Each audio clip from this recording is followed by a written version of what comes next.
Good evening, आप सभी का स्वागत है हमारे एक नई वीडियो में। देखिए दोस्तों, आज हम इस वीडियो में बीपीएससी 146 के आपके मैं क्लासेस शुरू करवाने जा रहा हूं और इस क्लास में मैं आप सबको जो हमारी बुक रहेगी, बुक का नाम क्या है? संघर्ष, समाधान और शांति स्थापना। ठीक है, पॉलिटिकल साइंस से थर्ड ईयर का बुक है। ठीक है, और आज की इस क्लास में मैं आप सबको ये बुक पढ़ाने जा रहा हूं और इस बुक का मैं पूरा आपको सारे चैप्टर, सारे टॉपिक मैं आपको पढ़ाऊंगा। आज जो मैं आपको पढ़ाऊंगा वो ब्लॉक 1 यानी खंड 1 हमारा रहेगा, ब्लॉक 1 रहेगा, देखिएगा। और ब्लॉक 1 में आपको इकाई 1, इकाई 2, इकाई 3 और इकाई 4 यानी आज हम पहले क्लास में आज हम टोटल 4 चैप्टर को आपको मैं पढ़ाऊंगा। ठीक है, और इसके बाद भी जो नेक्स्ट वीडियो आपको आएगा, खंड 2 रहेगा, खंड 3 और इसका टोटल 4 ब्लॉक हैं, यानी चारों के चारों मैं ब्लॉक पढ़ाऊंगा। आज इसमें जो हमारा पहला ब्लॉक है जो बेहद इंपॉर्टेंट है, इस वाले ब्लॉक को मैं आपको पढ़ाने जा रहा हूं और चारों जो यूनिट हैं, ठीक है, चैप्टर 1, चैप्टर 2, चैप्टर 3, 4 सारे मैं आपको पढ़ाने जा रहा हूं। तो चलिए आज हम इस क्लास को स्टार्ट करते हैं। अगर आप पहली बार आए हैं तो चैनल को जरूर सब्सक्राइब कर लीजिएगा, क्योंकि मैं आपको इसी तरह की क्लासेस मैं आपको करवाता रहता हूं। तो चलिए आज को इस क्लास को हम शुरू करते हैं और लगातार इसमें जितना होगा मैं सारी चीज़ें आपको बताऊंगा। इस पूरी बुक के बारे में डिटेल में देखेंगे। तो आप देखिएगा हमारा पहला चैप्टर क्या है। पहले चैप्टर में अगर मैं आपको बताऊं तो संघर्ष की अवधारणा। ठीक है, क्या पूछा जाएगा? संघर्ष की अवधारणा क्या होती है? ये चैप्टर का नाम है संघर्ष की अवधारणा और अर्थ बताओ, पहला चैप्टर। इसमें हमारा इंपॉर्टेंट क्या रहेगा? देखिएगा, संघर्ष के चरण क्या होते हैं, ये आपके लिए इंपॉर्टेंट हो सकता है, आपसे पूछा जा सकता है। फिर आपसे लिएगा संघर्ष का जीवन चक्र, यानी जो संघर्ष है उसका जीवन चक्र कैसे है, ये सारी हेडिंग है, ये आपके लिए इंपॉर्टेंट हो सकता है। या उसके बाद हम देखेंगे संघर्ष का वर्गीकरण किस प्रकार से हम कर सकते हैं, अहिंसक संघर्ष और हिंसक संघर्ष में, और संघर्ष के मुद्दे जो इंपॉर्टेंट रहेगा, सारे पॉइंटों को आज हम इस क्लास में समझेंगे और इस क्लास में देखेंगे। तो सबसे पहले हम लोग शुरू करते हैं आज इस क्लास को। तो सबसे पहले चलते हैं जो आपके लिए इंपॉर्टेंट रहेगा। ठीक है, तो देखिएगा भाई, मेरे क्लास शुरू करने जा रहे हैं। सबसे पहले देखिएगा संघर्ष के चरण। ठीक है, देखो क्या बता रहा, संघर्ष के 4 मूलभूत चरण हैं। यानी अगर मैं संघर्ष की बात करूं तो संघर्ष के कितने चरण हैं भैया? 4 चरण हैं, 4 इंपॉर्टेंट चरण हैं। कौन कौन सा संघर्ष का चरण है? व्यक्तिगत संघर्ष। ठीक है, व्यक्तिगत संघर्ष जो यानी व्यक्ति, संगठन, राष्ट्र के अंदर जो उदाहरण के लिए जो निर्णय नहीं ले पाते, यानी व्यक्तिगत संघर्ष होता है। दूसरा क्या होता है जो संघर्ष होता है, जो संघर्ष है दूसरा अंतर व्यक्तिगत संघर्ष, 2 या 2 से अधिक व्यक्तियों का संघर्ष है ना। पहला संघर्ष होता है कोई अकेला संघर्ष कर रहा, दूसरा 2 इंसान मिलकर के जब संघर्ष करते हैं, उदाहरण के लिए 2 पक्षों के बीच कोई विवाद हो, ठीक है, जैसे लड़ाई झगड़ा वाला, उसमें 2 पक्ष होते हैं। ठीक है, तीसरा जो संघर्ष होता है, तीसरा संघर्ष का पॉइंट है, देखिएगा क्या है, अंतर समूह, एक ही समूह के बीच संघर्ष है। जैसे कोई ग्रुप है, जैसे मान लो कोई पार्टी वार्टी है, पॉलिटिकल पार्टी है, उसमें संघर्ष है, किसी देश में संघर्ष, यानी एक ही ग्रुप में जब संघर्ष होता है, ये तीसरा चरण है। व्यक्तिगत संघर्ष, अंतर व्यक्तिगत संघर्ष, समूह के अंदर संघर्ष, और तीसरा जो होगा अंतर समूह संघर्ष। अंतर समूह का मतलब होता है कि जब कई सारे समूहों के बीच में, 2 या 2 से अधिक समूहों के बीच में संघर्ष होता है, तब उसको हम क्या कहते हैं कि भाई कि अंतर समूह है। यानी संघर्ष के टोटल 4 चरण हैं। ठीक है, इस चारों को यहां पर आपको बताया गया है भाई, ये क्या है, आपके संघर्ष के चरण हैं जो आपसे पूछा जा सकता है। उसके बाद हमारा जो इंपॉर्टेंट है इसमें देखिएगा संघर्ष का जीवन चक्र क्या होता है। भाई जो संघर्ष होता है वो किस प्रकार से चलता है। देखिएगा, संघर्ष एक स्थिर नहीं बल्कि गतिशील है। भैया क्या करें, जो संघर्ष होता है वह रुका नहीं है, गतिशील है, चलता रहता है। ठीक है, संघर्ष के जीवन के दौरान तीव्रता का स्तर बढ़ता जाता है, यानी जैसे संघर्ष चलता है, जैसे जीवन बढ़ता भैया वैसे संघर्ष जो है बढ़ता जाता है। यानी कह सकते हैं कि जीवन में संघर्ष हमारे चलता रहता है, जो कभी भी खत्म नहीं होता है। जैसे जैसे आगे बढ़ेगा संघर्ष, वैसे संघर्ष और मुश्किल होगा और टफ होगा। ठीक है, विवाद की रोकथाम व प्रबंधन के उपायों तथा विभिन्न रणनीतियों को कैसे और कब कहां प्रयोग किया जाए, इसे जानने के लिए जीवन के संघर्ष कह रहे हैं कि अगर हमारे साथ किसी के साथ संघर्ष हो जाता है, विवाद हो जाता है, तब हम इसे कैसे करें, कहां प्रयोग करें, किस प्रकार से संघर्ष को कैसे करें, इसके लिए हमें संघर्ष का जो जीवन चक्र है, यानी जो संघर्ष है वो कब शुरू होता है, कैसे चलता है, उसको हमें किस प्रकार से संघर्ष करना चाहिए, इसलिए हमें संघर्ष का जो जीवन चक्र है वो हमें समझना बहुत ज्यादा जरूरी है। यानी हमें संघर्ष के पूरे जीवन चक्र को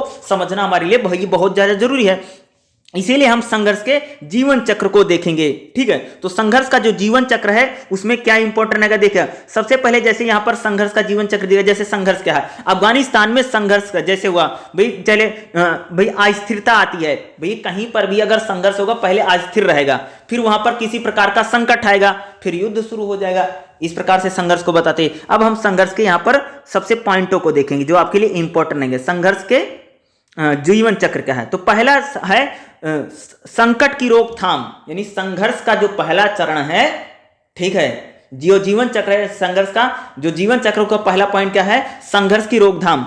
संकट की रोकथाम के कई उपाय हैं भैया, अगर कहीं पर कोई सबसे पहले संकट आता है, अगर कहीं संघर्ष होगा तो संकट की रोकथाम के लिए, संकट को रोकने के लिए कई सारे उपाय हैं। स्थिर और स्थिर शांति के दौरान रोकथाम की उपाय प्रणाली की संरचना को मजबूत बनाने के लिए उद्देश्य किए जाते हैं, यानी अगर स्थिर है, अस्थिर अगर शांति है, उसकी रोकथाम के लिए हमारी जो प्रणाली है उस संरचना को क्या करते हैं, मजबूत करने के उद्देश्य से किए जाते हैं, जो संघर्ष को शांतिपूर्ण तरीके से हल करने के लिए आवश्यक है। अगर कहीं पर संकट आ जाता है तो हम उसे शांतिपूर्ण तरीके से हमें हल करना चाहिए, अगर कोई संकट है। हालांकि संघर्ष के व्यापक और गंभीर होने से पहले, अगर कोई संघर्ष है उसका भाई संघर्ष बढ़ने से और गंभीर होने से पहले स्थिर और स्थिर शांति के दौरान संघर्ष की रोकथाम का उपाय प्रभावी हो सकता है। यानी कहते हैं अगर कहीं पर संकट है तो संकट को अगर हम वहीं पर अगर रोक देते हैं तो क्या होगा भाई, उसकी रोकथाम यानी संघर्ष की रोकथाम ज्यादा प्रभावी होगी। अगर कहीं पर किसी प्रकार का संकट उत्पन्न होता है, अगर अब हम संकट को वहीं पर रोक देते तो संघर्ष वहीं पर रुक जाएगा, यानी संकट की रोकथाम, यानी संघर्ष जो होगा संकट होगा, अगर हम संकट को वहीं पर रोक देते हैं तो भैया संघर्ष आगे नहीं बढ़ेगा। ठीक है, इस संघर्ष किसी प्रकार का आगे नहीं बढ़ा। उसका है संघर्ष का प्रबंधन। ठीक है, संघर्ष का प्रबंधन कैसे करें, देखो फ्रेड टैनर ने संघर्ष के प्रावधान की परिभाषा देते हुए कहा है कि संघर्ष को बिना हल निकाले संघर्ष कम करता है। यानी फ्रेड टर्नर कहते हैं कि संघर्ष का बिना हल निकाले संघर्ष को कम करते हैं, संघर्ष का समान करता है और संघर्ष को सीमित करता है। निकलस इस परिभाषा को आगे बढ़ाते हुए कहते हैं कि संघर्ष प्रबंधन को संवाद के प्रारूप में अविनाशी के रचनात्मक बदलाव में अर्थ में समझना चाहिए। यानी करें कि संघर्ष को हम किस प्रकार से भैया उसको मैनेज करें, प्रबंधन उसका कैसे करें। मान लीजिए कहीं पर संघर्ष बढ़ गया है तो हम संघर्ष को कैसे मैनेज कर सकते हैं, उसको मैनेज की बात हो रही। देखो संघर्ष युद्ध में परिवर्तित होने से पूर्व हिंसक संघर्ष की संभावना होती है। यानी कोई संघर्ष है, अगर कहीं पर अगर संघर्ष हिंसक होने वाला है, यानी युद्ध में परिवर्तित होने से पहले वो हिंसक संघर्ष बदलेगा। यानी संघर्ष प्रबंधन हो या हिंसक संघर्ष प्रबंधन हो तो इन स्थितियों में संघर्ष प्रबंधन और संकट प्रबंधन के उपाय किए जाने चाहिए। यानी अगर संघर्ष कह सकते हो कि हिंसक होने वाला है, या कह सकते हो कि संघर्ष का प्रबंधन हमारे करना बहुत जरूरी है। संघर्ष की पहचान होते ही संघर्ष के प्रबंधन कोई उपाय लागू किए। अगर आपको पता लगे कि भाई यहाँ पर संघर्ष है तो वहां पर उसका प्रबंधन करना बहुत ज्यादा जरूरी संघर्ष का। ठीक है, देखिएगा ताकि तनाव को कम किया जा सके और इसे जो तेज संघर्ष है उसको कम कर सकें। ठीक है, संघर्ष को नियंत्रित करने के लिए इसे विनाश से रचनात्मकता की ओर ले जाने के लिए सैन्य बलों की कमी, तीसरे पक्ष का हस्तक्षेप, इस प्रकार की चीजें कह रहे हैं कि अगर हम संघर्ष को कम करने के लिए कहीं पर सेना ज्यादा लगा दी भैया, कम कर दें, या किसी की मदद लेकर के क्या कर सकते हैं, हम संघर्ष का प्रबंधन कर सकते हैं। ठीक है, संघर्ष यानी संघर्ष का प्रबंधन किया जा सकता है, किसके कमी कर, बातचीत के जरिए। ठीक है, सेना को कम करके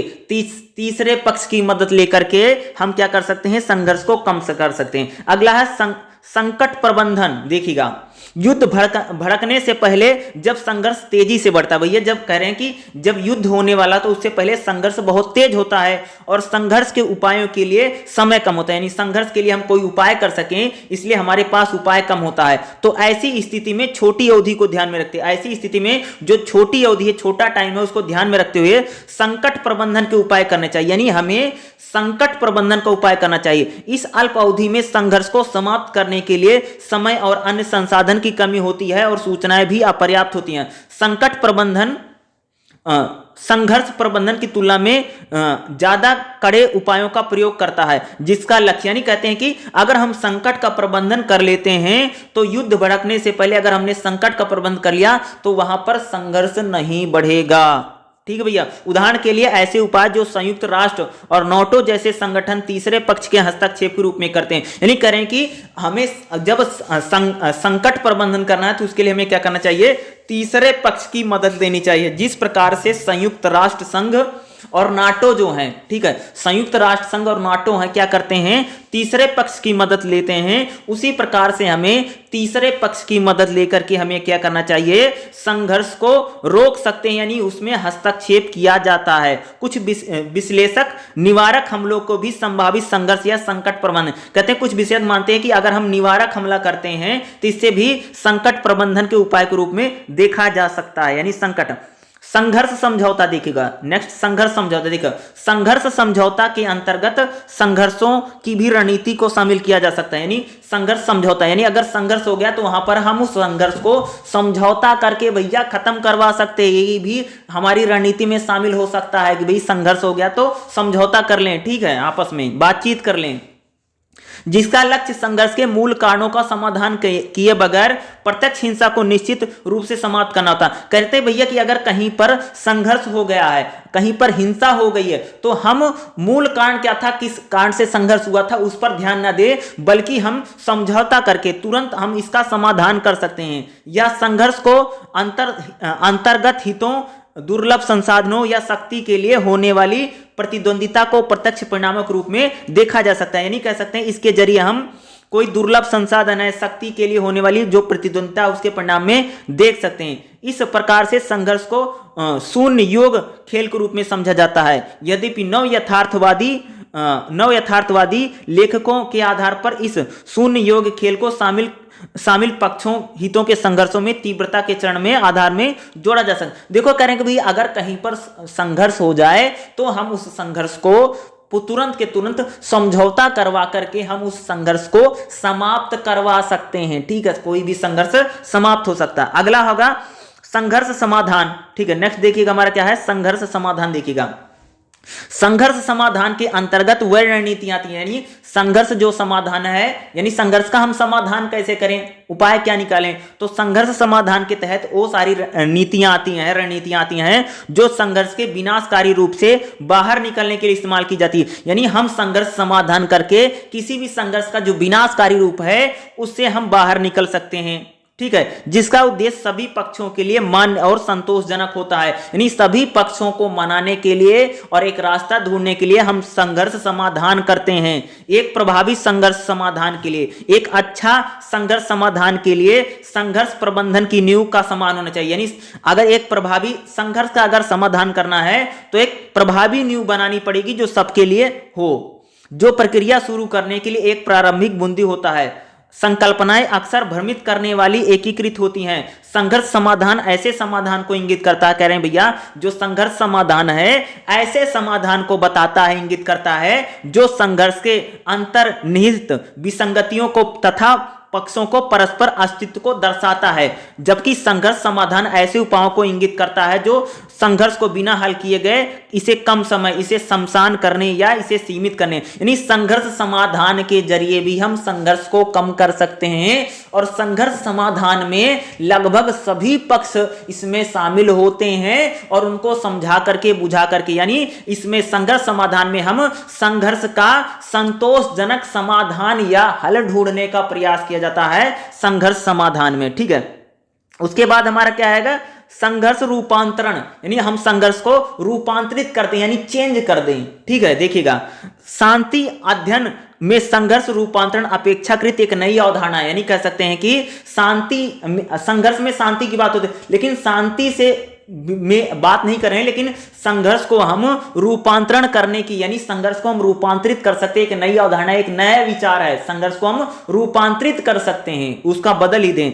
इस समझ पर आधारित है कि संघर्ष को एक अलग घटना के रूप में नहीं माना जाना चाहिए जिसे प्रबंधित हल किया जा सकता है। इसके बजाय यह किसी भी समाज के विकास या अभ्युदय के लिए अभिन्न है। उदाहरण के लिए महिलाओं को वोट देने का अधिकार भी संघर्ष से ही मिला है, जिसने समाज को बदलने के लिए प्रेरित किया। संघर्ष हमेशा नकारात्मक, यानी कहने भैया हम संघर्ष को बदल भी सकते हैं, यानी नेगेटिव अगर संघर्ष हो, हमको पॉजिटिव भी कर सकते हैं। मान लो कहीं पर लोग संघर्ष कर रहे हो, ठीक है, यानी हमें हर बार संघर्ष नकारात्मक ही नहीं होता, बल्कि महिलाओं ने अपने लिए जो वोट के लिए संघर्ष किया, आंदोलन किया, वो पॉजिटिव संघर्ष था। यानी संघर्ष नकारात्मक हमेशा नहीं होता है भैया। ठीक है, यह एक सकारात्मक शक्ति है, यानी संघर्ष जरूरी भी है हमारे समाज के लिए। यानी संघर्ष रूपांतरण, यानी मान लो कि हम बदल ही दे, जैसे मान लो कि संघर्ष हो रहा कि बच्चे बोल रहे हैं हम विद्यालय नहीं जाएंगे, हम विद्यालय नहीं जाएंगे, बल्कि बच्चे इसके लिए भी कह सकते हैं कि हमारे विद्यालय में टीचर आए, हमारे विद्यालय में टीचर आए, हमको आए पढ़ाएं। ठीक है, यानी हम संघर्ष को डाइल्यूट भी कर सकते हैं, यानी नेगेटिव संघर्ष से हम उसको पॉजिटिव भी संघर्ष किया जा सकता है भैया। ठीक है, पॉजिटिव संघर्ष भी बदल सकते हैं। यह एक सकारात्मक शक्ति होती है। सबसे महत्वपूर्ण बात है कि यह अहिंसक हो सकता है, यानी कहीं पर हिंसक संघर्ष हो रहा है, हम उस हिंसक संघर्ष को रूपांतरित करके बदल करके एक अहिंसक संघर्ष में बदल सकते हैं। ठीक है, यानी हम उस संघर्ष को डाइल्यूट कर दें, पूरा संघर्ष को चेंज कर दे, तरीका ही बदल जाए, अप्रोच ही बदल जाए, सोच ही बदल जाए। ठीक है, यानी संघर्ष का रूपांतरण कर दें, ठीक है, बदल दें, ठीक है, चेंज कर दें। शांति स्थापना, नेक्स्ट हमारा पॉइंट है शांति। देखिएगा, शुरुआत में कार्रवाई करने वालों को पृथक करने के लिए, यानी शुरुआत में अगर आपको कार्रवाई करनी है, उनको पृथक यानी उनको अलग करने के लिए गलती से या जानबूझकर तीव्र करने की रोकथाम पर बल दिया जाता है। शांति स्थापना इस चरण की तुलना तीव्रता के दौरान संकट चरण से की जाती है। यह अक्सर तीसरे पक्ष की कार्रवाई करने को शामिल करती है। यानी हम शांति स्थापना कब कर सकते हैं? जब हम तीसरे पक्ष को, अरे भैया जब संघर्ष होता है तो दो पक्ष होते हैं, एक दो लोग में लड़ाई होती है, तीसरा पक्ष उसमें क्या करता है, जाकर के शांति स्थापना करेगा, उनमें बातचीत करवाता है। और शांति स्थापना में तीसरे पक्ष शामिल होता है जो शांति कायम रखने या निगरानी करने में सहायता, यानी भैया शांति कैसे स्थापित होगी कैसे नहीं होगी उसको निगरानी करता तीसरा पक्ष। हालांकि तीव्रता का जोखिम मौजूद रहता है, परंतु युद्ध का कोई भय नहीं होता। यानी संघर्ष अगर शांति स्थापना हो जाती है तो दोबारा संघर्ष नहीं होगा भैया, और युद्ध का जो भय है, युद्ध का जो डर है, वह पूरी तरीके से शांति स्थापना के बाद समाप्त हो जाता है। ठीक है, भय नहीं। जब संघर्ष की तीव्रता में कमी आती है तब शांति स्थापना का, यानी जब संघर्ष हल्का पड़ता है तब शांति के प्रयास शुरू होते हैं, जो दीर्घकालिक उपायों के लिए अक्सर प्रदान, यानी अगर आपको लंबे समय तक संघर्ष खत्म करना है तो आपको शांति स्थापना के तहत पर आपको जाना पड़ेगा। अंततः यदि शांति स्थापना के प्रयासों को सफलता मिलती है तो संघर्ष शांति दृढ़ता के चरण में पहुंच जाएगा। यानी कहते हैं अगर शांति स्थापना हो जाती है तो संघर्ष पूरी तरीके से समाप्त हो सकता है, जहां सभी पक्षों के लिए अधिक सहयोगी बनाने तथा उनके लिए समावेशी शांति के लिए, यानी सभी लोग साथ आकर के शांति के प्रयास भी कर सकते हैं, यानी शांति स्थापना कर सकते हैं। संघर्ष के तीव्र चरण के दौरान किए गए उपाय को अपेक्षित कम होने के चरण के दौरान किए गए वित्तीय और राजनीतिक रूप से ध्यान देने की मांग करते हैं। इसके अलावा युद्ध के बाद किए गए उपायों में तीसरे पक्ष की आवश्यकता होती है, जैसे कि संयुक्त राष्ट्र संघ सैन्य शक्ति जो सभी कार्रवाइयों के बदले में सुरक्षा की गारंटी दे। यानी कह सकते हैं कि संघर्ष शांति में भैया संयुक्त राष्ट्र संघ कोई सैन्य शक्ति हो जो सुरक्षा की गारंटी दे, इसके जरिए हम शांति स्थापना कर सकते हैं, जिसकी तीव्रता के चरण में इतनी जरूरत नहीं होती है या नहीं पड़ती है। अगला हम देखेंगे जो हमारा पॉइंट रहेगा, संघर्ष की कौन कौन सी श्रेणियां हैं। भैया संघर्ष कितने टाइप का होता है, कितने प्रकार का होता है, संघर्ष की श्रेणियां। ठीक है, तो संघर्ष की यहां पर आपको जो बताई गई संघर्ष की दो श्रेणियां बताएंगे आपको। ठीक है, देखिएगा परिणामतः संघर्ष की श्रेणी देखेंगे। ठीक है, संघर्ष किस किस टाइप का होता है, तो यहां पर अगर आप देखेंगे संघर्ष की श्रेणियां, तो सबसे पहले संघर्ष भैया दो प्रकार का होता है। अहिंसक संघर्ष, हिंसा नहीं हो रही, मार पिटैया नहीं हो रहा है। ठीक है, पहला जो संघर्ष होता है अहिंसक संघर्ष। देखिएगा, हिंसा की अनुपस्थिति में हिंसा की अनुपस्थिति आपने आप में हिंसक संघर्ष की अनुपस्थिति है। हिंसा या प्रतिरोध के बिना भी विरोधाभासी हितों की प्राप्ति के लिए प्रयास किए जाते हैं। जब संघर्ष विद्यमान होता है तो विरोधी पक्ष हमेशा एक दूसरे के खिलाफ बल का प्रयोग नहीं करते हैं। नहीं, जब भैया किसी भी संघर्ष में बल का प्रयोग ना किया जाए तो अहिंसक संघर्ष कहा जाएगा। यद्यपि अहिंसक संघर्षों के अस्तित्व को बाहरी दुनिया तथा कम से कम एक पक्ष के द्वारा पहचाना जाता है। साथ ही इस बात पर जोर दिया जाना चाहिए कि प्रत्येक संघर्ष अहिंसक चरण के बाद तीव्र होता है। यानी कहते हैं कि कोई भी भैया संघर्ष होता है सबसे पहले अहिंसक संघर्ष ही होता है, वो तो बाद में जब संघर्ष बढ़ता है तब तेज होता है। अहिंसक संघर्ष को अभिव्यक्त संघर्ष की प्रक्रिया भी कहा जाए। यानी अहिंसक संघर्ष को, यानी जब हम अपने विचार नहीं व्यक्त करते उस प्रकार के संघर्ष को भी कहा जाता है। इसकी परिभाषा, अहिंसक संघर्ष ऐसी स्थिति, यानी अहिंसक संघर्ष की परिभाषा क्या है? अहिंसक संघर्ष एक ऐसी स्थिति है जिसमें कम से कम दो पक्ष या उसके प्रतिनिधि प्रत्यक्ष या अप्रत्यक्ष रूप से एक दूसरे लक्ष्य की प्राप्ति, यानी एक दूसरे क्या करते हैं, आप प्रत्यक्ष रूप से या अप्रत्यक्ष रूप से एक दूसरे की लक्ष्य की प्राप्ति की अवहेलना करते हुए परस्पर संगत लक्ष्यों की अपनी धारणा को आगे बढ़ाने का क्या करते हैं, प्रयास करते हैं। ठीक है, अपनी धारणा को बढ़ाते हैं।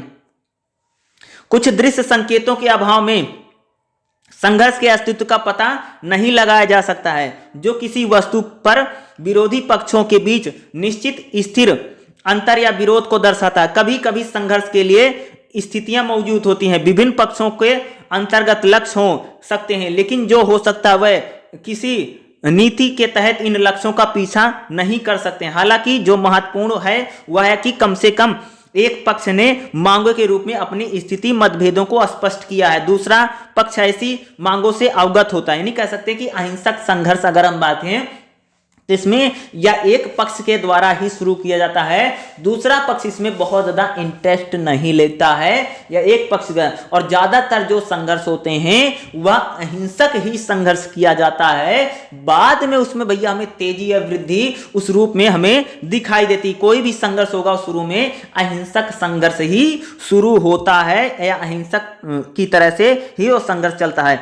दूसरा हमारा जो संघर्ष भैया हिंसक संघर्ष, देखिएगा, जब विरोधी पक्ष अपने लक्ष्यों की प्राप्ति के लिए शांतिपूर्ण तरीके से परे जाते हैं, यानी जब पक्ष जो होते हैं शांतिपूर्ण तरीके से परे जाते हैं और दूसरे पक्ष को लक्ष्य प्राप्ति के लिए क्षमता पर हावी होना चाहते हैं, यानी आप पर हावी होंगे, लड़ेंगे, ठीक है, क्षति पहुंचाना चाहते हैं, यानी एक दूसरे को क्षति पहुंचाना, मारना पीटना चाहते हैं, ठीक है, लक्ष्य नष्ट करना चाहते हैं। इन परिस्थितियों में हिंसक संघर्ष में पहुंच जाते हैं, यानी जब संघर्ष एक दूसरे को क्षति पहुंचाना, चोट पहुंचाना या एक दूसरे को नष्ट करना चाहते हैं, ऐसे समय में जो संघर्ष होता है वह हिंसक चरण में प्रवेश करता है।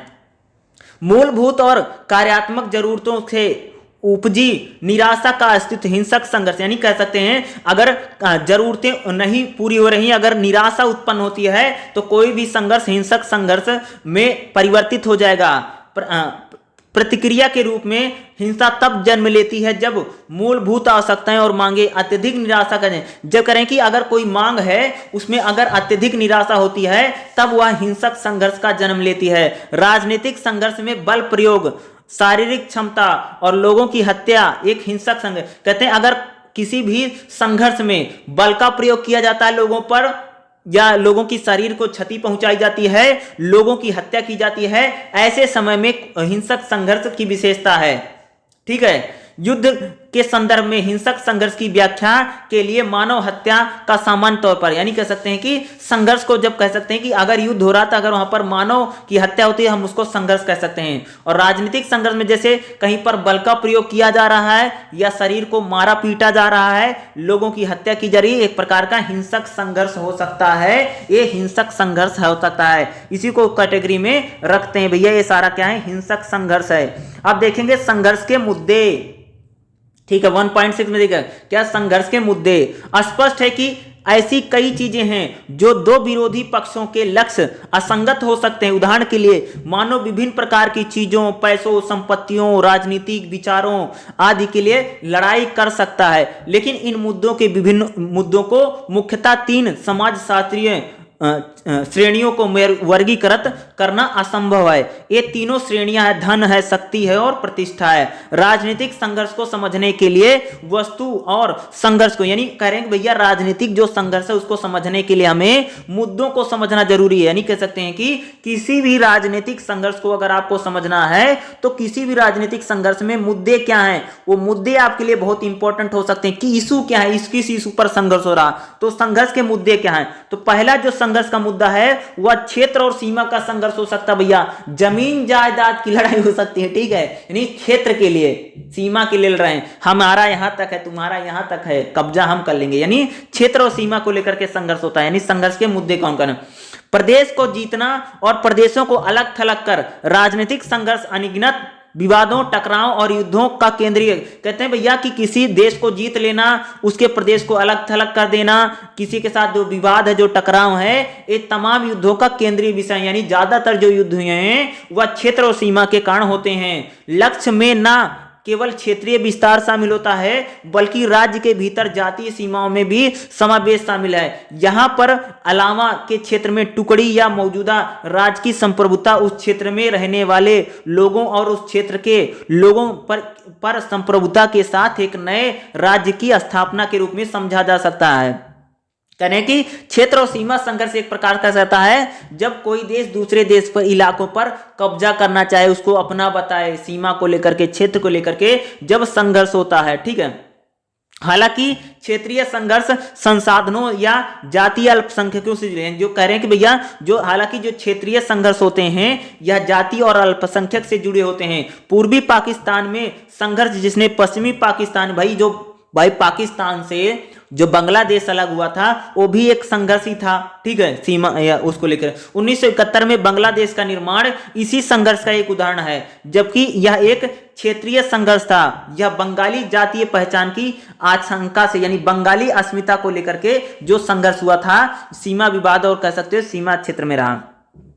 दूसरा जो संघर्ष का कारण है, देखोगे अल्पसंख्यक जाति और सत्ता का संघर्ष होता है। दूसरा जो भैया संघर्ष होता है जो अल्पसंख्यक लोग हैं, ठीक है, या जातीय संघर्ष या सत्ता का संघर्ष होता है। यह आवश्यक नहीं है कि अल्पसंख्यक संघर्ष जातीय संघर्ष या नस्लीय संघर्ष से संबंधित हो। इस तरह के संघर्ष में अल्पसंख्यक सामाजिक रूप से भी अल्पसंख्यक हो सकता है तथा नस्ल या जाति के रूप से भी अल्पसंख्यक होते हैं। इस प्रकार के संघर्ष में जैसे अल्पसंख्यक सरकारें और ज्यादातर विवादित एक राज्य अल्पसंख्यक को एक अन्य राज्य हो सकते हैं। ये संघर्ष पैदा होते हैं जब बहुसंख्यक या सर्वाधिक प्रमुख लोग राष्ट्रीय सरकार के विभिन्न क्षेत्रों में समान स्थितियां स्थापित करना चाहते हैं। अल्पसंख्यकों की राजनीतिक अभिव्यक्ति तथा उनकी संस्कृति, शैक्षिक, स्वशासन संबंधी विशेष मांगों को दिखावे के लिए मान लिया जाता है। अगला जो संघर्ष होता है भैया, जैसे अल्पसंख्यक समुदाय कई बार संघर्ष करता है, जो जातिवादी को लेकर के संघर्ष होता है, जैसे बहुत सारी जाति है ना, जैसे बहुत सारी हमारे देश में जातियां हैं, या धार्मिक संघर्ष हो सकता है। सत्ता के लिए भी संघर्ष होता है ना, भाई लड़ाई होती है ना कि हमारी पार्टी बनेगी, हमारी सत्ता के लिए भी संघर्ष होता है, सत्ता के लिए। तो इस प्रकार के भी संघर्ष होते हैं। देखिएगा संसाधनों के लिए भी संघर्ष होता भैया। संसाधन क्या है? कोयला, पेट्रोल या पेट्रोलियम में खनिज वनिज, इनके लिए भी संघर्ष होता है। संसाधनों के लिए देखिएगा, ऐसे संघर्षों का मूल कारण है महत्वपूर्ण संसाधनों की पहुंच और नियंत्रण के लिए होने वाला संघर्ष। संभवतः या सहज या प्राकृतिक, यानी प्राकृतिक संसाधनों के लिए मुद्दे से जुड़े होते हैं। लेकिन किसी संघर्ष में समाधान विशेष भूमिका क्या होती है यह स्पष्ट नहीं होता। संघर्ष में वितरण, उपयोग, आवश्यकता, इच्छा, प्रबंधन, परिणामों के कारण अंतरराष्ट्रीय विवादों के स्रोत हैं। संघर्ष के कारण राजनीतिक या सैन्य कार्रवाई हो सकती है, ठीक है। यानी कह सकते हैं भैया संसाधनों के लिए भी संघर्ष हो सकता है कि मुझको कम मिल रहा है। जैसे देखोगे भारत और पाकिस्तान में अगर देखोगे तो पानी को लेकर के, जैसे सतलुज है, यमुना है, रावी, इनको लेकर के, पानी को लेकर के संघर्ष है। कई देशों में जल संसाधन को लेकर के, खनिजों को लेकर के जैसे जैसे आप देखोगे भारत और श्रीलंका में समुद्र को लेकर के संघर्ष है, तो क्या संसाधनों के लेकर, भैया कितना पानी हम लेंगे, कितना पानी लेंगे, तो यानी ये सारे संसाधन, जैसे भाई वैसे जल है, जंगल है, जमीन है, इनको लेकर के, या कोई संसाधन है, खनिज है, या पेट्रोलियम है, कोयला है, पेट्रोल है, नेचुरल गैस है, इनको लेकर के जो संघर्ष होता है, यानी संसाधन,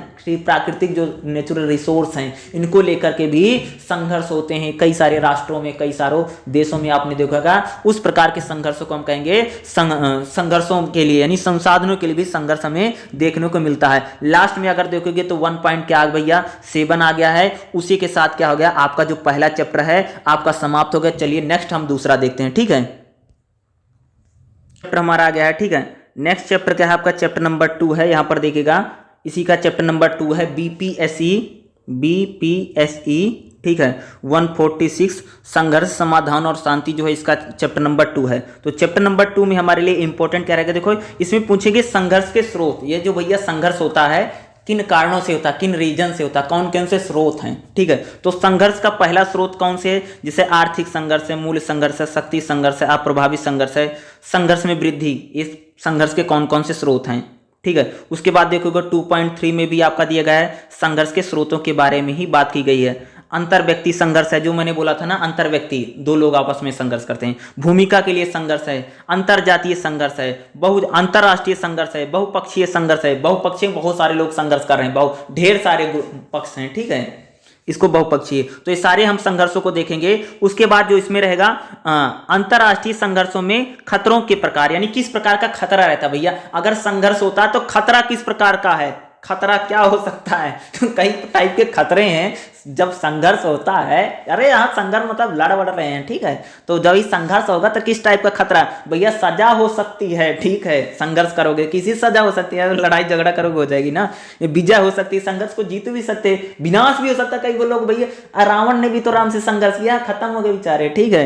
तो विनाश भी हो सकता है, या रक्षात्मक हथियारों का खतरा होता है, कई बार आक्रमण हो जाता है, ठीक है। सीमा विवाद हो सकता है संघर्ष से, ठीक है। और लास्ट में जो संघर्ष होता है भैया, युद्ध हो सकता है संघर्ष का परिणाम, ठीक है। तो संघर्ष के क्या क्या खतरे हैं, इन सारी चीजों को देखेंगे। चलिए चैप्टर नंबर 2 जो आपका है इसको हम शुरू करते हैं, ठीक है। तो ध्यान से जुड़िएगा, आराम से आपकी बुक पढ़ाऊंगा और पूरा सूर्य किताब में आपको शॉर्ट में बता दूंगा और आप अच्छे से समझ जाएंगे, ठीक है। तो चलिए इसको चैप्टर नंबर 2 को भी देख लेते हैं, ठीक है।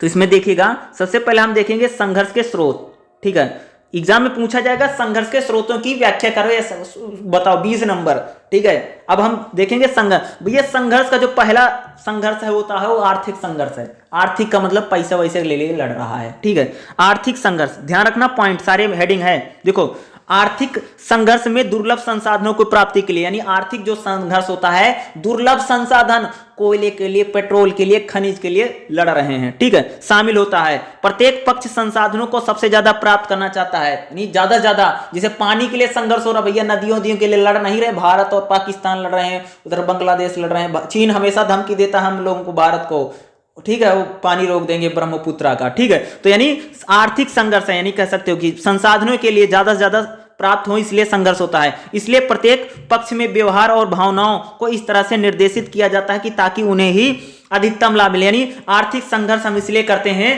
ताकि हमें ज्यादा से ज्यादा लाभ मिल सके, यानी ज्यादा से ज्यादा भैया हम फायदा उठा सके। उदाहरण के लिए जैसे ट्रेड यूनियन जो है, ठीक है, देखते नहीं कंपनी में ट्रेड यूनियन वाले हमेशा संघर्ष करते रहते हैं, वो हमला बोल देते हैं, सैलरी बढ़ाओ सैलरी बढ़ाओ, ठीक है, ट्रेड यूनियन वाले करते हैं। अगला जो संघर्ष है मूल्य संघर्ष, देखिएगा मूल्य संघर्ष में जीवन के तरीकों की व्याप्त असंगतियां हैं, विचारधारा की वरीयता, सिद्धांत और प्रथाओं जिनमें लोग विश्वास करते हैं। मूल्य संघर्ष उदाहरण के लिए जैसे शीत युद्ध के दौरान मूल्य संघर्ष, विचारधारा को लेकर के भैया संघर्ष। अरे जैसे शीत युद्ध कोल्ड वार चल रहा था तो अमेरिका का क्या था भैया, अमेरिका का था पूंजीवाद, और जो उसका था जो यूरो क्या बोलते हैं, जो सोवियत संघ था उसका क्या था, उसका समाजवाद, यानी समाजवादी शक्तियां जिसे हम साम्यवाद बोलते हैं, ठीक है, यानी साम्यवाद और अमेरिका का पूंजीवाद, उसको लेकर के कह सकते हैं मूल्यों को लेकर के, यानी विचारधारा को लेकर के, विचार को लेकर के, अप्रोच को लेकर के जो संघर्ष होता है, यानी कह सकते हो कि शीत युद्ध के दौरान जिस प्रकार का संघर्ष था उसी को बोलते हैं मूल्य संघर्ष, ठीक है। मूल्य यहां पैसे वाला मूल्य नहीं, एमआरपी वाला, ठीक है, जो लिखा रहता है मूल्य नहीं, बल्कि हमें अपनी विचारधारा, अप्रोच जो आइडियोलॉजी है, आइडियोलॉजिकल जो संघर्ष है उसको बोलते हैं, ठीक है, मूल्य संघर्ष, ठीक है। जैसे शीत युद्ध के दौरान हुआ, ठीक है, ठीक है, जिसमें प्रत्येक पक्ष अपने जीने के तरीके और सामाजिक, राजनीतिक, आर्थिक व्यवस्था की श्रेष्ठता पर, यानी हम भैया श्रेष्ठ हैं, हम श्रेष्ठ हैं, हम श्रेष्ठ हैं, यानी जब हम अपनी श्रेष्ठता को दिखाने के लिए संघर्ष होता है, जैसे मैं कह सकता हूं कि जैसे जाति को लेकर के संघर्ष, जैसे ब्राह्मण कहते हैं नहीं हम श्रेष्ठ हैं, तो भाई श्रेष्ठ हैं, या उसमें किसी प्रकार का, जैसे आप बहुत प्रकार के संघर्ष होते हैं, उसमें मूल्यों को लेकर के संघर्ष, ज्यादातर आप शीत युद्ध कोल्ड वार का दे देना कि भैया कोल्ड वार में भी मूल्यों को लेकर के संघर्ष था, जहां पर अमेरिका अपनी पूंजीवादी विचारधारा को श्रेष्ठ बताता है, वहीं पर सोवियत संघ जो है वो अपना साम्यवादी विचारधारा को श्रेष्ठ बताता है, यानी वहां पर मूल्यों को लेकर के संघर्ष था, यानी मूल्य को लेकर के संघर्ष, आइडियोलॉजी को लेकर के, विचारधारा को लेकर के संघर्ष है, इसको कहेंगे, ठीक है। उसके बाद जो हमारा संघर्ष है, शक्ति के लिए संघर्ष, भैया पावर के लिए संघर्ष होता है, ठीक है। शक्ति संघर्ष तब होता है जब प्रत्येक पक्ष रिश्ते और सामाजिक परिदृश्य में अपने प्रभाव को बनाए रखने के लिए अधिकतम इच्छा रखते हैं, यानी हमारा प्रभाव बना रहे, हम शक्तिशाली बने रहे, तब इसमें होता है। एक पक्ष तभी मजबूत होगा जब दूसरा पक्ष कमजोर होगा, यानी हम शक्ति के लिए संघर्ष इसलिए करते हैं ताकि हम शक्तिशाली हो और दूसरा कमजोर पड़ जाए। इस प्रकार एक शक्ति संघर्ष होता है जो आमतौर पर जीत या हार में समाप्त होता है, यानी शक्ति संघर्ष हमेशा जीत या हार के साथ समाप्त होता है। यह निरंतर दबाव की स्थिति में काम करता है।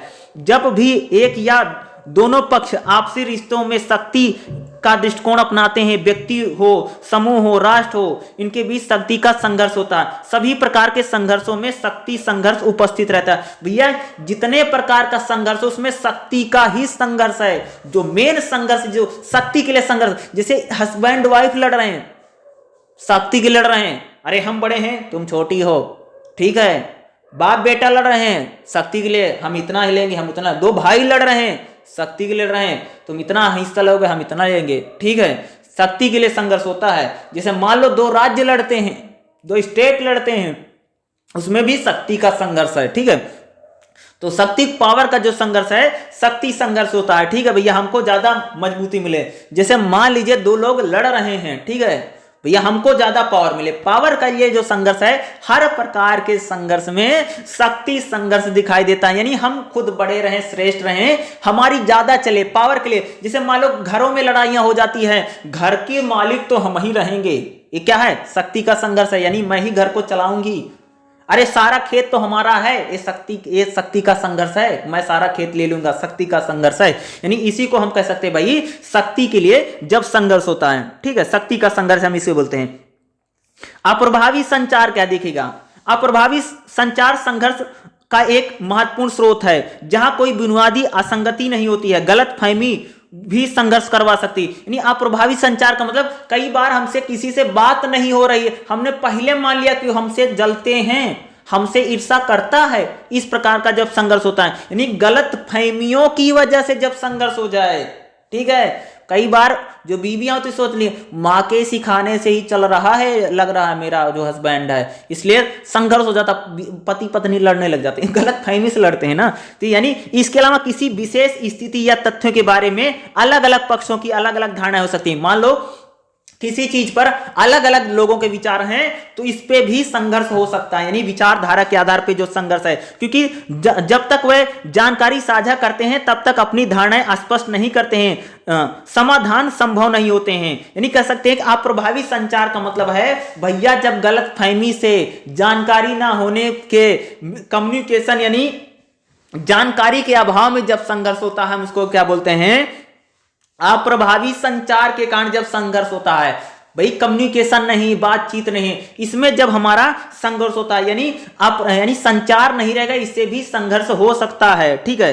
अगला जो रहेगा संघर्ष में वृद्धि, देखिएगा संघर्ष में वृद्धि संघर्ष का एक और बड़ा स्रोत है, यानी संघर्ष में वृद्धि का मतलब होता है संघर्ष का एक और बड़ा स्रोत है। यह बुनियाद से अधिक अतिरिक्त है जो संघर्ष के शुरू होने के बाद आता है। यानी क्या होता है, जो संघर्ष शुरू होने के बाद आता है, यानी जब कहीं पर संघर्ष होता है, जब संघर्ष में वृद्धि होती है उसके बाद आता है। संघर्ष में वृद्धि की प्रवृत्ति होती है, इससे संघर्ष तीव्र होता है। यानी कोई भी संघर्ष हो उसमें एक चीज होता है कि संघर्ष बढ़ता है, घटता नहीं जल्दी, ठीक है। दूसरे मुद्दों जैसे विभिन्न पक्ष संघर्ष के बारे में क्या कहते हैं को बढ़ावा देता है। इसलिए बढ़ते संघर्षों का प्रबंधन करना और मुश्किल करें। अगर कहीं पर संघर्ष है और वह संघर्ष लगातार बढ़ रहा है, इस प्रकार से हम किसी संघर्ष को कम करना यानी मुश्किल हो जाता है। संघर्ष में वृद्धि होने से डर से रक्षात्मक होने की प्रक्रिया तेज होती है। अगर कहीं पर लगता भैया संघर्ष है, दो पक्षों में संघर्ष है, अगर संघर्ष तेज हो सकता है तो उसकी रक्षा करने की प्रक्रिया तेज होती है।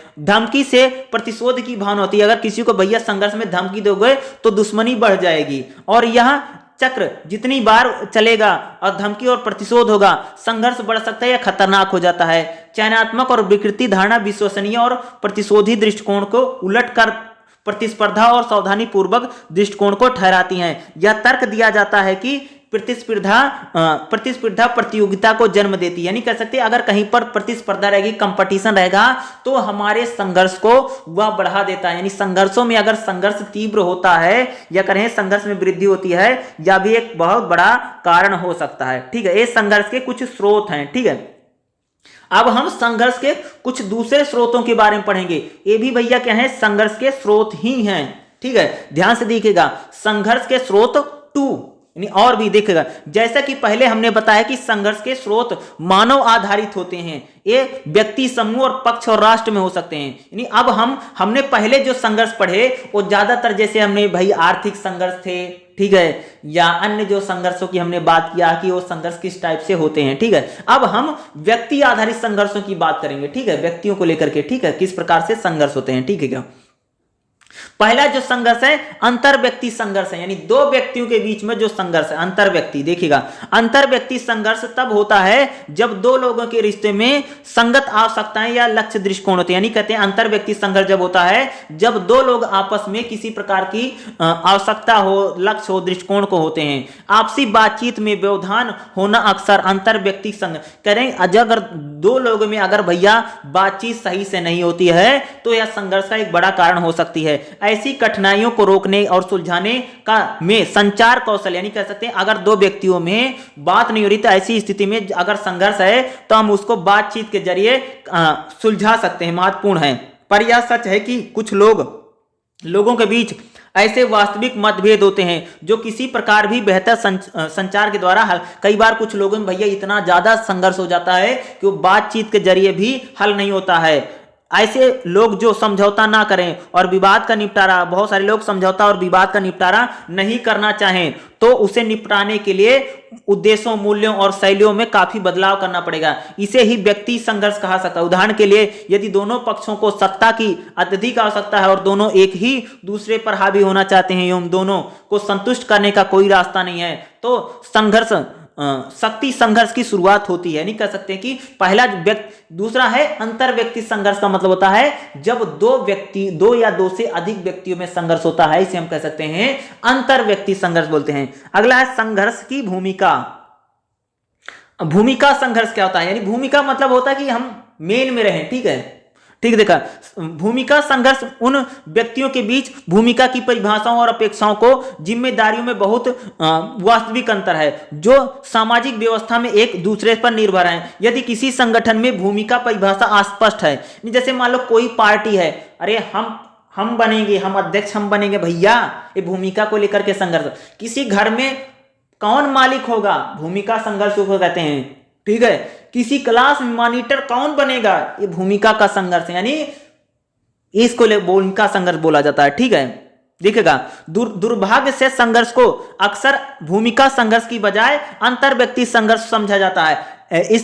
फिर इसका निदान काफी जटिल हो जाता है। भूमिका संघर्ष में भावनात्मक तीव्रता अक्सर होती है, इसमें भावनात्मक बहुत होता है क्योंकि लोग व्यक्ति के रूप में शामिल होते हैं जिसे संघर्ष निजीकृत हो जाता है। यानी इस प्रकार का संघर्ष क्या लगता है, जैसे निजी संघर्ष या निजीकृत संघर्ष होता है। यह राज्य राष्ट्र के नेतृत्व पे भी लागू हो सकता है, यानी भूमिका को लेकर के भाई कौन लीडरशिप करेगा, कौन नेता बनेगा, इस प्रकार के जो संघर्ष होते हैं भूमिका संघर्ष। जैसे क्लास का मॉनिटर कौन बनेगा, घर का मालिक कौन होगा, पार्टी का मुखिया कौन बनेगा। ठीक है, ये भूमिका संघर्ष यानी भूमिका को लेकर के, ठीक है, उसे बोलते हैं भूमिका संघर्ष। अगला जो हमारा संघर्ष देखिएगा क्या भैया, अंतर समूह संघर्ष क्या है। देखिएगा, संघर्ष जब नस्लीय या जातीय हो, एक ही विभाग या उस विभाग के विभिन्न निर्णयों, संघों और प्रबंधन के बीच होता है, उसे अंतर समूह बोलते हैं। सीमित संसाधनों के लिए आपस में प्रतियोगिता अंतर समूह संघर्ष का होता है। समाज ने इससे निपटने के लिए कई तरीके विकसित किए हैं, जैसे कि कम विघटनकारी तरीके से इस तरह के संघर्षों को निपटा जा सकता है, जैसे सौदेबाजी करके यानी बातचीत करके या मध्यस्थता करवा करके। अंतर समूह संघर्षों में सामाजिक मनोवैज्ञानिक प्रक्रिया बहुत महत्वपूर्ण होती है। सदस्य की धारणा रूढ़िबद्ध होने लगती है और उनमें से एक दूसरे के खिलाफ भेदभाव की भावना विकसित होती है। अंतर समूह का मतलब होता है कि जब दो या दो से अधिक ग्रुपों में संघर्ष हो जाए, जैसे दो या दो से अधिक पार्टियों में संघर्ष है, ठीक है। मान लीजिए 3-4 प्रकार के किसान समूह हैं, उनमें अगर संघर्ष हो जाए, यानी जब किसी ग्रुप में संघर्ष होता है, कई सारे ग्रुप हैं उनके बीच संघर्ष, उसे हम बोलते हैं अंतर समूह संघर्ष बोला जाता है, ठीक है। वो अंतर समूह संघर्ष होगा, ठीक है। अगला देखिए बहुपक्षीय संघर्ष क्या होता है, ठीक है। देखो, जब विभिन्न हित समूहों और संगठनों में संसाधन प्रबंधन और नीति के विकास पर अलग अलग प्राथमिकताएं हो, तब समाज में बहुपक्षीय का मतलब कई सारे जो पक्ष हैं, ठीक है, उनमें संघर्ष होता है। इस जटिल संघर्ष में आमतौर पर आर्थिक मूल्य और शक्ति स्रोतों के संयोजन शामिल होते हैं। यह जटिलता प्रायः पारंपरिक आधिकारिक या प्रतिरोधी प्रक्रियाओं को पहुंचने से परे है।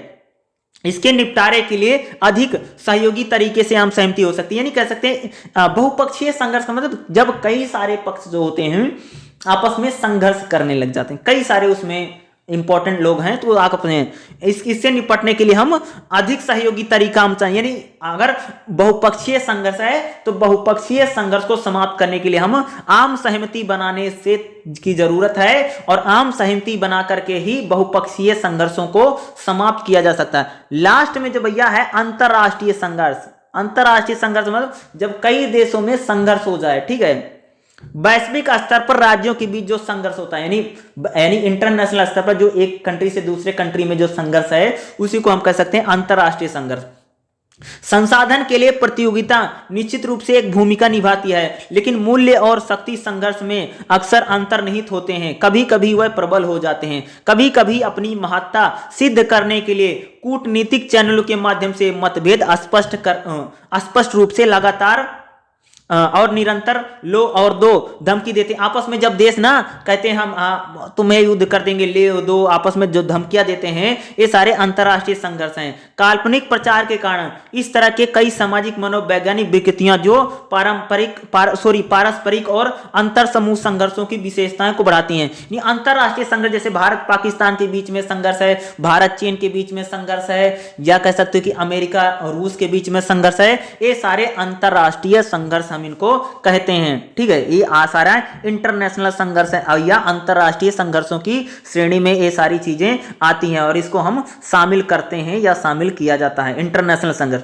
अब अगला हमारा जो रहेगा ये इंपॉर्टेंट पॉइंट रहेगा, देखिएगा 2.4 क्या है, अंतरराष्ट्रीय संघर्षों में खतरों के प्रकार। भैया जब कहीं पर अंतरराष्ट्रीय संघर्ष होगा तो किस प्रकार का खतरा है, क्या, ठीक है, खतरा किस प्रकार का हो सकता है। तो अब हम उन खतरों के बारे में बात करेंगे भैया, ठीक है, किस प्रकार के खतरे हो सकते हैं, ठीक है। 2.4 अंतरराष्ट्रीय, देखो पहला जो खतरा है सजा का खतरा होता है भैया, आपको सजा हो सकती है, ठीक है।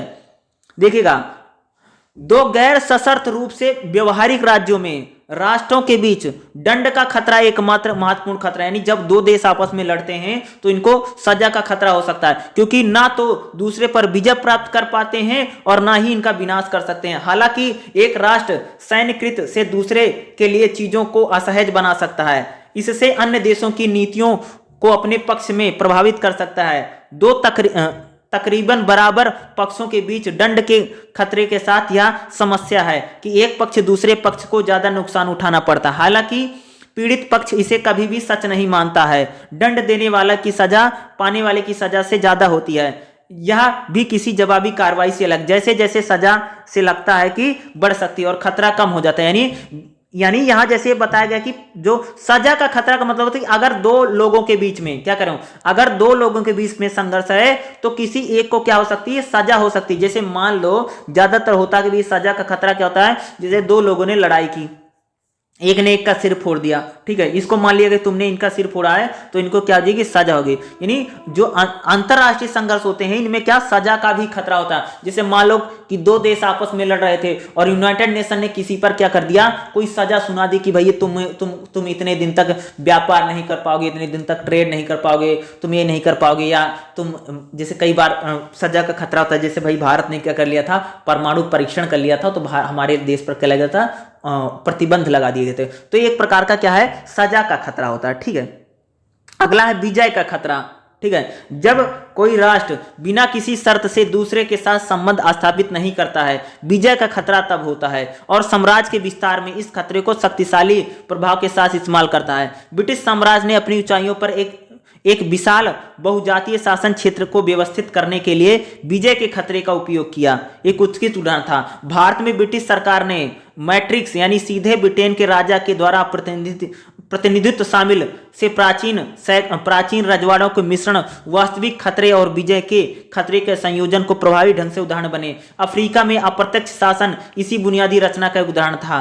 खतरे हमेशा प्रमुख शक्ति के विजय ही नहीं, कभी कभी खतरे में पड़ने वाले किसी भी राष्ट्र की प्रतिद्वंदता प्रमुख शक्ति द्वारा जीतने की जाए, यानी विजय का खतरा होता। मान लो कि अगर दो लोगों में संघर्ष है, यानी आप पर कोई विजय प्राप्त कर सकता है, आपको जीत सकता है। यानी दो देशों में बीच में अगर किसी प्रकार का संघर्ष होता है तो उसमें एक दूसरे पर विजय प्राप्त कर सकते हैं, यानी आप पर विजय का खतरा भी, यानी आप उस हार सकते हैं, यानी आप पर विजय का खतरा भी मंडराता रहता है, विजय का खतरा। अगला है विनाश का खतरा। भैया विनाश भी हो सकता है। ठीक है, देखिएगा विनाश का खतरा क्या है अंतरराष्ट्रीय में। विनाश का खतरा तीसरा खतरनाक विनाश है। यह पूरी तरीके से नया नहीं है। यह कैनेट्स और यस रूस में की याद दिलाता है, लेकिन यह पृथ्वी के पर सभी जीवन को नष्ट करने में सक्षम परमाणु हथियारों के विकास के साथ नई तीव्रता में पहुंच गया है। दुर्घटनावश किसी गलत सूचना के कारण आज दुनिया में कुछ ही घंटों खुद को नष्ट कर सकती है। इस प्रकार की खतरा प्रणाली, खासकर जो विनाश की शक्तियों को आपस में तालमेल ना होने और अंधविश्वास का वातावरण है, तो अंतरराष्ट्रीय संबंधों में निराशाजनक, यानी विनाश का खतरा। भाई मान लो कि दो देशों में लड़ाई हो गया, झगड़ा हो गया है और दोनों देशों ने परमाणु अटैक कर दिए, परमाणु कर दिए, तो क्या है विनाश का खतरा ना, पूरी तरीके से विनाश हो सकता है किसी भी चीज का ना। तो भाई विनाश का खतरा वही है, भाल नहीं गई। आज तो सभी देश के एटॉमिक शक्ति बन गए, परमाणु बम है, अणु बम है, एटम बम है, तो उसके क्या विनाश का खतरा भी, अगर किसी प्रकार का संघर्ष होता है तो उसमें विनाश का खतरा भी बना रहता है। ठीक है, अगला जो आक्रामक और रक्षात्मक हथियारों का खतरा, देखिएगा आक्रामक और रक्षात्मक हथियारों के बीच का खतरा अंतर स्पष्ट करना आसान नहीं है, लेकिन इसके बीच स्पष्ट रूप से महत्वपूर्ण अंतर है। जैसे कि ढाल एक शहर की दीवार है और एक बंकर पूरी तरीके से रक्षात्मक हथियार है। वह दुश्मन की क्षमता को कम कर देते हैं लेकिन उन्हें नुकसान नहीं पहुंच सकते हैं। एक लड़ाकू विमान में कुछ हद तक मध्यवर्ती स्थिति है। इसका मुख्य उद्देश्य दुश्मनों के एजेंटों को नष्ट करना है जो हानिकारक गतिविधियों में लगे हैं। दूसरी ओर इसका बचाव ही बंकर। कई बार क्या होता है कि जब खतरा होता है ना, तो उसमें क्या कर सकते हैं कि खतरनाक हथियारों का यूज कर सकते हैं, हथियारों का खतरा बना रहता है भैया। ठीक है, आक्रामक हथियार कोई आक्रमण कर सकता है, इस प्रकार का खतरा भी बना रहता है। निष्क्रिय नहीं होती है। इसका उद्देश्य दुश्मन के आक्रामक एजेंडों को घायल करना होता है। एक बम वर्कर और मिसाइल स्पष्ट रूप से आक्रामक हथियार है जो मुख्यतः दुश्मन को घायल करने के, कई बार जैसे मिसाइल बन जाए तो आपको घायल करने का भी खतरा बना रहता है। ठीक है, यह अंतर और भी महत्वपूर्ण हो जाता है और जब तय करना होता है कि खतरा उत्पन्न करने वाले के खिलाफ रक्षात्मक कार्रवाई करनी है या आक्रामक, यानी भैया उनके साथ हमें रक्षात्मक डिफेंसिव करना है या उन पर आक्रमण करना है। तो ये इस प्रकार का भी खतरा कह सकते हो संघर्षों में बना रहता है। अगला, संघर्षों के कारण क्या हो सकता है भाई, सीमा विवाद भी बना है, यानी आपके साथ लैंड डिस्प्यूट यानी सीमा विवाद भी हो सकता है। देखिएगा अंतरराष्ट्रीय संबंधों में राज्य की सीमाओं को बहुत गौर से परिभाषित किया गया है और सीमा का कोई भी उल्लंघन गंभीर चिंता का मामला माना जाता है तथा राज्यों के अस्तित्व या विस्तार के प्रयासों को उनके बीच सीमाओं पर ध्यान केंद्रित करके किया जाता है। शांति के दौरान यह कूटनीति द्वारा संघर्ष का केवल अस्तित्व है। राष्ट्रों की तुलनात्मक शक्ति को क्रमिक परिवर्तन के कारण अंतरराष्ट्रीय सीमाओं में थोड़ा बहुत संयोजन हो सकता है पर ज्यादा अंतर करना संभव है। हालांकि सीमाओं में मौजूद ढांचे धीरे धीरे पुराने होते जा रहे हैं और यही तनाव का कारण, कह सकते हैं कि धीरे धीरे कह सकते हैं जो संघर्ष होता है वह भैया सीमा विवाद में या तनाव में बदलता जाता है। आखिरकार यह केवल कूटनीतिक हल से नहीं तब युद्ध होता है। युद्ध राष्ट्रीय सीमाओं में बदलाव लाता है जो कूटनीतिक अस्तित्व में नहीं है, और जब दो पक्ष यह सोचते हैं कि सीमाओं का संयोजन इसे उभर कर आएगा, उससे कमजोर पक्ष पर्याप्त हानि नहीं हो सकती है। ठीक है, अगला जो है इसमें अगर आप देखोगे नए युद्ध हो सकते हैं, यानी संघर्षों से युद्ध। शीत युद्ध के बाद युग में कई युगांतकारी परिवर्तन हुए। द्विध्रुवीयता का अंत, लोकतांत्रिकरण की नई लहर, आर्थिक शक्ति, सूचनाओं का वैश्वीकरण, सांस्कृतिक पहचान के आधार पर अधिकारों के लिए हिंसक अभिव्यक्तियों जैसे युद्ध हुए। संप्रभुता की एक नई परिभाषा जो राज्यों पर, नागरिकों और विश्व समुदाय की ओर जिम्मेदारियों को लागू करता है। अंतर्राष्ट्रीय संघर्षों की प्रकृति में अगर देखोगे तो परिवर्तन हुआ है। इसके कारण विभिन्न प्रकार के संघर्ष उभरे हैं, जिसे मेरी कोल्डर ने नई युद्धों की संज्ञा दी है, जबकि पारंपरिक अंतरजातीय संघर्ष जारी है। इनकी तीव्रता में कमी आई है। संगठित हिंसक एक रूप में तीव्रता की बजाय उपराष्ट्रीय, जातीय और धार्मिक संघर्ष को बढ़ गए हैं। ये नए युद्ध केवल युद्ध के मैदान में लड़ने वाली सेनाओं तक ही सीमित नहीं, बल्कि असैन्य सुरक्षा क्षेत्रों में भी घरेलू मोर्चों पर फैले हैं, जिनमें कई गैर राज्य कारक आतंकवादी संगठन कभी कभी राज की प्रक्रियाएं भी इसमें कर रही हैं। जैसे न्यूयॉर्क के ट्विन टावर पर आतंकवादी संगठन अलकायदा ने जो हमला किया था, और अमेरिका ने नेतृत्व वाले नोटो द्वारा अफगानिस्तान पर बमबारी करके नए युद्धों का हिस्सा, इससे जिसने युद्ध क्षेत्र और घरेलू मोर्चे पर धुंधला कर दिया। तो कह सकते हैं कि युद्ध नए युद्धों का भी खतरा बना रहता है। जैसे 9/11 का जो हुआ था, उसको यहाँ पर भाई 9/11 की बमबारी की गई थी, उसको जैसे उसने वहां पर इसको दंडित किया गया था। नए युद्धों का भी खतरा बना रहता है यानी संघर्ष के कारण। तो इसमें एक पॉइंट और रहेगा, दक्षिण एशिया में संघर्ष क्या है। ठीक है, दक्षिण एशिया में संघर्ष क्या है, एक बुक है BPSE, ठीक है 144, उसमें मैंने दक्षिण एशिया में किस प्रकार का संघर्ष है, वैसे ये पूछा नहीं जाता है, ज़्यादातर आने की इसकी संभावना नहीं है। ठीक है, ये आपका चैप्टर नंबर 2 था। उसके बाद यहाँ पर देखोगे आपका क्या भैया सारांश आ गया है। इसी के साथ आपका जो चैप्टर नंबर 2 है ये समाप्त हो गया। अगला जो चैप्टर होगा हमारा चैप्टर नंबर 3, चलिए उसे भी देखेंगे। ठीक है।